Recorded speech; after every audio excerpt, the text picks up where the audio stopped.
Right, fingers crossed I can get through everything that I wanted to talk about.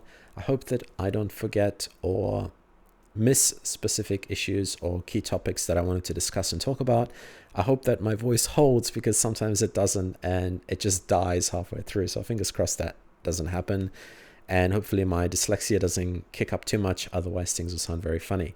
Now, the auto white balance is picking up things a little bit on the red, so please excuse that. It's not how I see it in real life. And when we launch the game, you guys will see these kind of vertical electronic bands going up the screen from time to time. Again, they are not part of the display. It's not what I see. It's just what my camera is picking up. There's going to be compression on the YouTube video, because I can't upload uncompressed video, and then YouTube puts compression on top of that. You're watching it through your monitor or your television or whatever device that you're choosing to watch this video on, so the end result is not going to reflect what I see. The camera, although it does a really good job at picking up the image, it doesn't pick up the clarity in the darks at all. It's really bad. And in the bright scenes, things just look washed out and blown out. I'll show you guys my settings, because a lot of people wanted to know them, and one person even thumbed down my video because they thought that I was exaggerating the performance of the auto local dimming. I'm going to kick up the ISO as well to its fullest about 3 times or 4 times during the video, just to adjust to make sure that I have the right sort of settings based on what I see. So you will see that in the very beginning, but once we get towards the sort of later part of the video, it won't be there. Now, the very first thing that I wanted to talk about in my list of things that I wanted to talk about is kind of how YouTubers can influence buyers specifically towards a certain product, or to influence them away from a specific product to another product. And I've seen this with the X95J. Out of all of the televisions that I've seen on YouTube, this is like one of those televisions that just doesn't have enough honest feedback on it. It's very rare. You have maybe one YouTuber that's giving you honest feedback about this television, and everyone else is sensationalizing this television too much, or they're giving you the kind of incorrect perspective about why you shouldn't buy it, right? And, just be very, very careful when you're watching YouTube videos. Make sure you watch a lot of them before you come to a final kind of decision. Even with my videos, those are, with me personally, you get my exact opinions and thoughts and feelings on a product. You'll never get me saying something about a product that I don't believe, or that I don't think is accurate. What you will find from me is down the line, when I get to live with a product a little bit more, is that I might go back and say something about that product, like I am with this particular video, and I might again with the PS5 controller, and when I kind of compare it with the Xbox Series X controller. As an example, my initial overview of the PS5 controller was really good, but now that I've spent time with it and I've used the USB-C connection, I still feel that that's very inadequate for the controller, and actually it ends up not doing what it needs to do, even though everyone's kind of like trying to elevate USB-C as the holy grail to all peripherals and what we should be using. Although it's good for keyboard and mice, it does really honestly truly suck. It's not a way to put it, for the PS5 controller, especially when you're trying to play games like Tekken and your arms are moving a lot. There were so many disconnections. I found a way around that with an angled USB-C cable. However, with a straight USB-C cable, it was just an absolute disaster. The angled one reduced the disconnection rate by a bit, but it didn't quite eliminate it. So it's things like that, like little things. Same with this television as well. There hasn't really been anything with this television other than, and I'll talk about kind of the one negative thing about this television that I found, which is the dirty screen effect. So that's on this particular unit is a minor thing. It's a very, very minor thing. It's like this tiny little blotch right in the middle of the screen that once you see it, you always see it, right? So don't go looking for trouble if you don't see dirty screen effect in regular content, because if you find it, you'll always know where it is, and your eye will always try to seek it out, right? In my case, it's very small, it's very minor, and I'm going to just ignore it. But know that every kind of LCD screen has some form of dirty screen effect. Even Sony panels, even Samsung, pretty much every panel. Some panels have it a lot worse than others. I've seen it, like I said, a lot worse on like the QN90A, and other cheaper sort of panels by other manufacturers. However, on this, it's extremely minor, and if you get a relatively clean or very clean panel, you'll be very happy. Now the first thing I wanted to address, and I'll kind of slow down a little bit as well, just so my voice doesn't break. It's IPS monitors and people coming from IPS monitors and worried about the wide color gamut, because a lot of us read the Arding's reviews when this television was released. And I think even back then, the updates to this television, there were a lot of issues with the updates. Like I think even early on, there was some issues with VRR. And this television out of the box, when it first came out, like last year, it wasn't a very good TV until finally Sony caught up with the updates and they were able to make this TV really sensational. Now the colors, if you're coming from an IPS monitor, are really beautiful. They're very vivid and rich. At the moment, I'm not sure how it's coming across, but the greens, the reds, the blues, they're all very beautiful. You will have to calibrate the television, and when you do, things begin to look a lot better. But even if you don't calibrate the television, if you're using sort of this out-of-box experience, it's still pretty good, right? It's not as good, but it's still pretty good. The brights as well look very beautiful on the X95J. And especially highlights are really gorgeous. I know there's some IPS displays and gaming monitors that can kind of get really good colors and they can get relatively good highlights. Like in this particular scene, you see the sun ray or whatever it is from there. Like in real life, that just looks amazing, right? And things like car lamps, like headlights on car lamps, even those kind of red lights that they have, or yellow blinking lights, and especially in games, they look really vibrant and beautiful. The first time I noticed that was when I saw it on one of those space buggies. I was playing some type of space game, and the red lights were just like glaring out. They really felt like they were there. Whereas on my old sort of Asus Republic of Gamer monitor, it just looked flat. It looked like nothing. So these sort of highlights are really, really present with this television in the bright scenes, and the detail was there as well.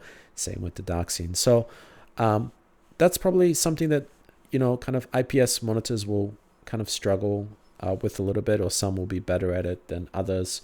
Another thing that IPS monitors struggle with is contrast. They only get about 1200 or 1400 to 1 with local dimming. That's really as high as they can go. And the reason contrast is the single most important aspect to image quality is because it gives your eye a lot of detail to work with. Like there are a lot of studies that have been done about how contrast affects your retina and how that is perceived by you and how you can use that to extract detail from specific scenes. So the higher the contrast, the better usually the image quality. But there's more to that too. There's color, there's size, which kind of helps give you the more kind of accurate information as to where you are, as opposed to where everything else is on the screen. And what this XR processor does on the X95J, and it's really quite beautiful, is it takes all of that information and compiles it, and it gives you a really beautiful image result. So that's something that IPS monitors can't do. IPS monitors, I haven't seen any. Maybe there are some out there, maybe you guys can tell me, that do upscaling very well. So if you have a 1080p signal, it can upscale to 4K. And the upscaling on the Sony televisions with the processor is really phenomenal. I can't find any other word to say it, Another good kind of reason, like if you're a computer gamer, you've got a computer, if you want to extend the life of your computer and the length at which you use it, getting a television is beneficial because you can do the upscaling. You don't have to play it 2K or 4K, just play at 1080p and let the television upscale for you. For the most part, it does a really phenomenal job. Something, again, that monitors can't do, and why I feel like monitors are going to be, over time, they're going to be either changed or replaced, but the only way I see that happening is through their sizes kind of changing. They're going to, in essence, become televisions, or they're going to be televisions rebranded as monitors. So the era of kind of monitors, the sort of IPS era of monitors that we're used to, just like TN panels back in the day, I think that's going to disappear with time. And I think we're just going to increase in size, whether that's televisions or whether that's, quote unquote monitors, or whatever that is, right? So I'm so proud of myself. I actually got this far. So next part, what else are we going to talk about? We're going to talk about the X950H. So if you bought that television and you're wondering if you should upgrade to this, you know, like I said in the previous sort of overview, you know, this particular television has the gaming features, right? Which the X950H doesn't have. That's the obvious sort of thing. It's got the new update with the VRR with local dimming, which works brilliantly. As you guys can see, like this is a cutscene. There is no blooming on the top or bottom bar. There's nothing like that. There's almost no blooming when the full screen is being used. I can't see any. The light control on this television is really beautiful. And you guys saw the settings earlier. We set it on auto local dimming to high. Now, is there blooming on this television? Like, is this a bloom-free television, or is there like no blooming at all? What's the issue with this? You know, one person made a comment in my previous video. They said, you know, that this television has better blacks than OLED. And I said, no, that's not the case at all. OLED will always have better blacks because they have individual pixels, right, which control the light and the color. And OLED has the better picture quality because of the higher contrast ratio, something that IPS monitors can't touch, right? IPS monitors also have really bad screen uniformity in general, which is also another reason why probably in the future people won't want to use them, because that's being noticed more and more now, and people are becoming more finicky with that technology. More kind of attentive, I should say, to that technology and its kind of downsides or errors or the kind of issues, right? Another advantage that OLED has, or OLED screens in general, like the A7iV or the LG C1 or C2, they have beautiful colors. You know, the processing on those televisions is really good. Sony processing on the A7iV is very nice. I've seen that television in person. I think it's really quite spectacular. It's beautiful. It does deliver better image quality than the X95J. But by saying better, I'm not trying to diminish the image quality of this television, because this television puts out really beautiful image quality. There's some kind of issues with OLED, which kind of I don't really want to deal with, or I didn't want to deal with. That's why I bought this Sony television. And I knew what I was getting myself into because I had the last year's X950H. So the X95J, I kind of understood what I was expecting and what I wanted to get out of it, right? So what will you get from this X95J when you buy it? Well, it's got really good light control. As you can see, no blooming. Like, where's the blooming? You know, auto local dimming on high, there is no blooming. You will catch blooming if there is like a white object against a black background.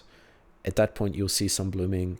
And, you know, what I'm going to try to do, and I'll see if I can do it, is there's this one particular scene. It's kind of like almost ridiculous. And Detroit Becomes Human, where I noticed blooming on this television. There was only one time, right? You'll see kind of like an overexposed kind of image with the camera. So you might see some blooming. Again, in real life, I don't interpret that. I don't see it. I love the depth of this television, the way the processor works with the color, with the contrast, to create that sense of size and depth, and the scale of the 75-inch too. Everything looks really deep, and kind of like when you're looking at a really deep pool, like you can see all the way down. It looks really far, and it's the same sort of experience that you get. And I think a lot of that has to do with the contrast, with the monochromatic contrast. Also as well the colors, which I think are adequate enough to give you, with the processing, to give you that sense of depth. Now, I've seen that one on lower end IPS monitors as well, but it's a lot harder to kind of get an IPS monitor that can do that. And even when it does it, it only does it at a small degree. It doesn't make the image look fully three-dimensional like this television would. Again, the A7iV does a very good job of that. So if you're looking at an alternative to this television, and if you want a Sony television, like I prefer Sony for many reasons. But there are certain areas and certain places where you might choose to use a different sort of technology based on consumer rights. So as an example, in Australia, if a television has any issue, you can return it to the manufacturer. Even though the television has a 1-year warranty, you can return it 4 or 5 years later, depending on how much you paid for it. Because the way our consumer laws work is that, if you pay a certain amount of money, then the television is expected to last a certain amount of time, right?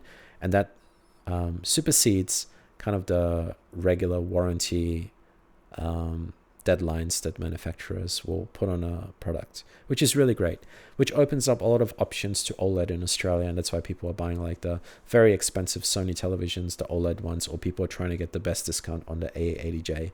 Now the A7iV is a little bit more expensive than the X95J. Even at similar screen sizes, you do get the 77-inch instead of the 75-inch. So you do get a little bit more kind of screen real estate. For me personally, 75 inches more than enough. I don't need any more than 75 inches. I think the picture quality on the X95J is more than good enough. I don't need any better, any better picture quality than the X95J. I think it's amazing. Like if you see this in real life, it looks way better than the YouTube video. What you guys are seeing right now is nothing, right? When you spend time with it, when you see it in real life, it's gorgeous. You just want to keep playing, you know, like there's certain products that when you use them, you're always irritated by them and you always kind of want to give them back. And there's certain products that when you use them, you're like, wow, this is so cool. I just want to keep using it. And the X95J gives you that feeling. It's a really nice television. So kind of to conclude the previous topics I talked about. So if you had an X950H, kind of the only reason to kind of get this television is for the gaming features. I think it does most of what this television does, you know, at a cheaper price point. There is this sort of processing question, you know, the older processor, I think the X1 and the XR. The XR processor is better when you go from the X95J to the X950H. You will notice that the image on the X95J does look better. So that's to conclude the X950H. If I had it and if I was on a strict budget, I wouldn't buy the X95J, and the input lag and the response rate, even though it's a little bit higher, I still think it's very viable for everything, including games. Everything other than very competitive Counter-Strike Go, I think you can do with that television. And I did. I played Battlefield and all these other games just fine, and it was beautiful. So X950H is a wonderful television. If you picked it up on discount, mostly there is no need for you to upgrade to the X95J. Just wait until the X95K prices drop in the future, or some newer mini LED technology that's more refined gets put on the market by Sony. If you're coming from an IPS display, it's a pretty big jump to a Sony X95J television.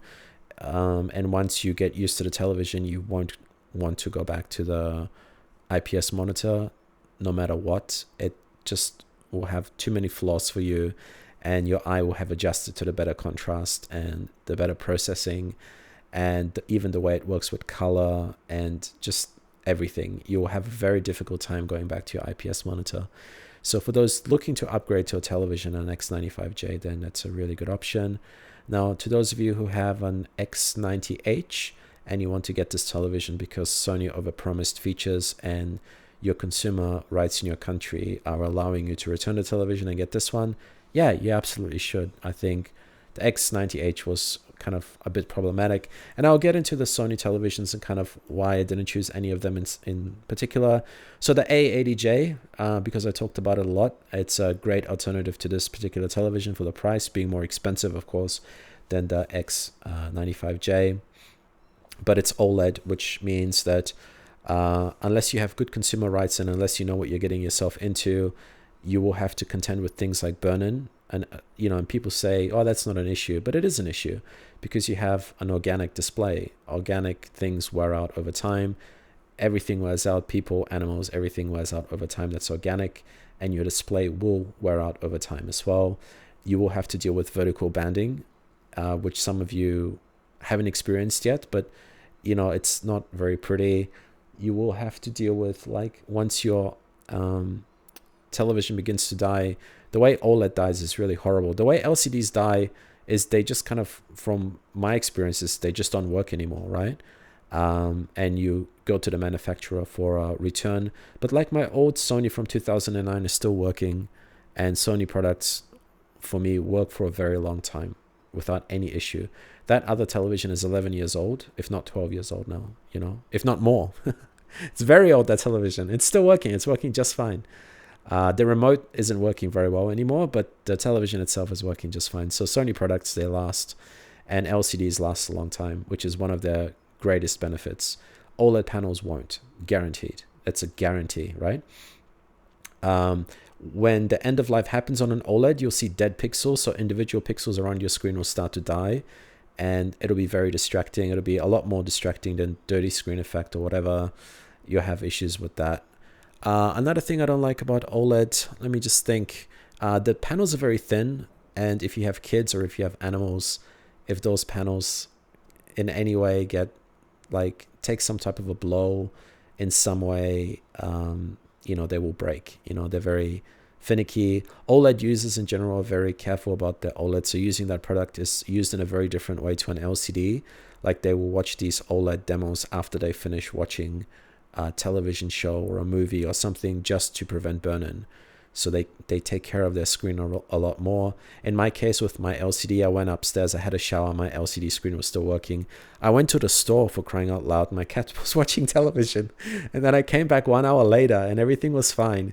That's how LCD users like to use their televisions. That's how I like to use my television. That's one of the bigger reasons why I got the X95J over the A80J. So now that kind of puts the other things kind of in perspective as well, like the LG C1, C2. That's kind of why I don't want to get those televisions, because I'm not really an OLED sort of guy at heart. I'm an LCD guy at heart. It's kind of how I like to use my television. I don't like to care or worry about it, and I don't want to fight with the company afterwards who is trying to issue me the refund if something happens because of burn-in or whatever. They'll say, oh, you used your OLED inappropriately, and they'll delay my warranty by 4 months, right? And then I have to package the screen, send it back. I don't want to deal with that. X95J for me is a hassle-free TV, just like the X950H was. That's what I love about it, right? So moving on to the... if you're in the market, if you're used to one last thing. If you're used to OLED quality, you can only go to OLED quality. So just stick to the A80J. If you're coming from an older, like LG BX or something, then just go for the A80J at a discount. Don't go for the X95J because your eye is adjusted now to the OLED sort of contrast and color, which is better than this television. It does display a better picture quality, but like I said, the picture quality in this is perfect for me, really beautiful. I have no complaints with the X95J at all. So, and I love using this television on a daily basis. So you have to know the technology to know what to choose, and you have to know your local consumer rights and what you can and can't do with your television if it breaks down or if there's some issue with it, right? So that ends the A80J. I didn't buy the X90J, but I do recommend anyone looking to buy the X85J or specifically the X90J if you can get a very, very, very good discount. If you're like very strictly on a budget, and if you can get the 85J at a bigger screen size, like 75-inch for very cheap, for a gaming TV, I think that's really good. Or the X90J, even better, at a very, very good price. Because it does most of what this television does. These televisions are all minor incremental updates to, their predecessors. So this television is very slightly better than the X950H with the processing. It has gaming features and all these things, which are, I think, quite a lot better, but you can definitely use, like, let's say the X950H for gaming, just like you can use the X90J without the X-wide viewing layer, right? When you move off axis, your colors and your contrast will degrade, just like the X90K, right? And the X85J, unfortunately, as well. That's why I didn't buy them. My eye is already I'm used to IPS displays where I can view them from all angles and all sides. And X95J allows me to do that with the X-wide viewing layer. That's very important for me. If I didn't have that, I'd have a big problem because I would keep going off axis deliberately just to spot that problem, call it OCD or whatever it is, but it wouldn't be something that I enjoy. And when I had guests over, I want them to enjoy the picture quality the way I do. I can't do that on the X90J. I can't do that on the X90K or the X85J, right?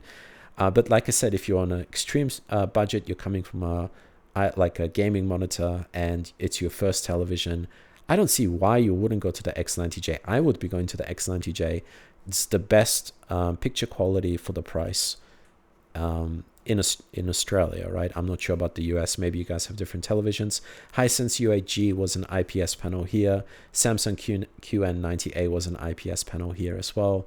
we have different technology. Different regions have different technologies, and we don't necessarily get very good technology in Australia. So our choices are between LG or Sony mainly. There's really nothing else. I don't think Samsung is viable. And all of my Samsung products died, and that's why you won't hear me mention any Samsung televisions. We had a washing machine die. We had a Samsung fridge die right after the warranty as well. I couldn't return it. And it wasn't at a price point where I could argue my consumer rights as well to get it back. Maybe I could, but probably not. Samsung was not very helpful at all. After my product was out of warranty, they basically just sold me, good luck, and here's a 10% discount, and off you go. I was like, no thanks. 2 of my phones died, and I had an older Samsung TV that died as well right after warranty. I don't want to use that company. I had a QN800A package delivered to my house, and they kept pushing it to my house even though I said no, and it took 4 months for me to get my money back for that. So Samsung products in general for me are an absolute no. I don't like dealing with their help support. You get some overseas agent that has no power to do anything. They log tickets which never get read by the headquarters. No thanks. Samsung is completely out of the list for me. LG is a good company if you're going for OLEDs, like the C1, especially in Australia, or I guess the whatever they have now, C2, because of our local consumer rights. And same with the more expensive Sony OLEDs. Despite that, I still went with this because of the sort of preference that I have. I'm an LCD user. I'm lazy. I like to leave my TV on. I don't care about burn-in. I don't want those issues. The only issue I had to worry about when I bought the X95J was the screen uniformity, making sure I had no dirty screen effect. I had very, very minor. That was not a big issue. That was over and done with. Everything performs really well on this television. Everything is so ironed out at this point. It's so perfect that there is no reason for me to go to any other technology. The blooming is very minor, as you guys can see in this video. It's not a factor, right? Unless you're pressing a white object directly against a black background.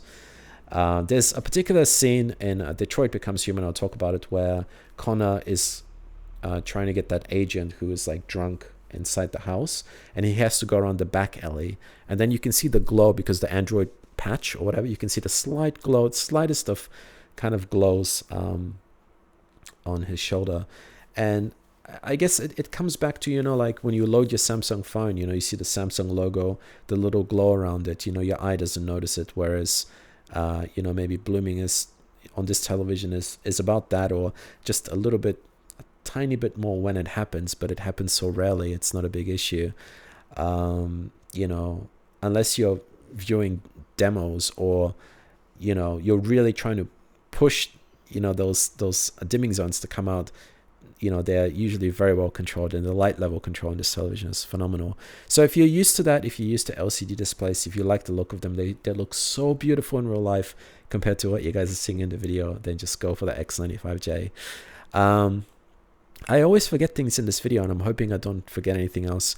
I wanted to say again, if you wanted to run, and we're going to talk about the signals real quick, a 4K signal at 120 Hertz, you have to use 8-bit.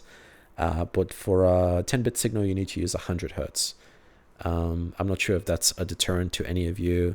Some people reported that with the X95J at the 85-inch screen, there was more dirty screen effect. So again, try to get that out the door. In America, you have these things where, or you have these shops where they will test for this dirty screen effect, and only if you have a clean panel, they'll calibrate it for you.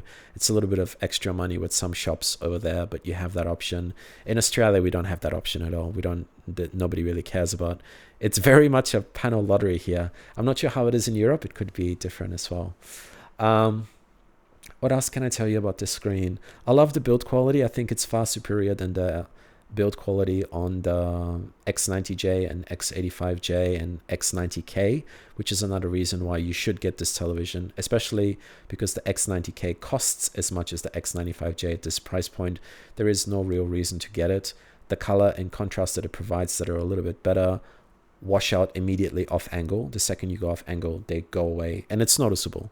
So if you have a X95J and an X90K side by side, you will notice X95J looks a lot better you know, without, you don't even have to use anything special. You can just, I think there's a video on YouTube that's already like that, and you can tell this guy's comparing the X90K. It's just a very short, it's a YouTube Shorts video. I'll try to find it and I'll link it down below. But you can already tell in just that video, not even seeing it in real life, which is a whole different story, right? It's more exaggerated. You can already tell that, you know, the picture quality on the X95J is much better. So the X95J is a premium product. It's a premium LCD product. There's a lot of good internals in it. When you read on the forums, you'll see a lot of people complaining about their A80J, their X90J, even the older X90H having issues and them having to return it. But you won't hear many complaints about users using the X950H having issues, or I haven't really read anyone having a complaint with the X95J and having to return it. I think I've only seen one of it available on kind of the Sony Seconds eBay website, but other than that, I haven't really seen it at all. So moral of the story, you know, it's got very good internals. You know, they've done a really good job to it. I think the contrast ratio is adequate, you know. I didn't think so on paper initially. When I saw the initial Artings kind of, when Artings lists their sort of early reviews and they go by kind of individual kind of category, you know, the contrast wasn't very high, but the contrast is more than adequate. I'm very happy with it. There's nothing really to dislike about this television, you know. I'm trying to grasp at straws, really. It's really having to calibrate your television to begin with and making sure you got a clean uniformity TV. Other than that, you know, if you have the option to get this or you're considering buying this television, I think you should. I think it's an excellent television. There's nothing really to complain about. Works really well in all sorts of games that I played, you know, from Battlefield to Black Desert Online to Ready or Not, you know, just amazing. I'm very, very happy with it. And that extra size is gorgeous as well. You'll learn to love it and really appreciate it at whatever size you go in at whether it's, you know, 65, 75 or 85 would be glorious. Anyway, I'll leave it there for this video. Thank you guys so much for watching, and I will definitely see you in the next one.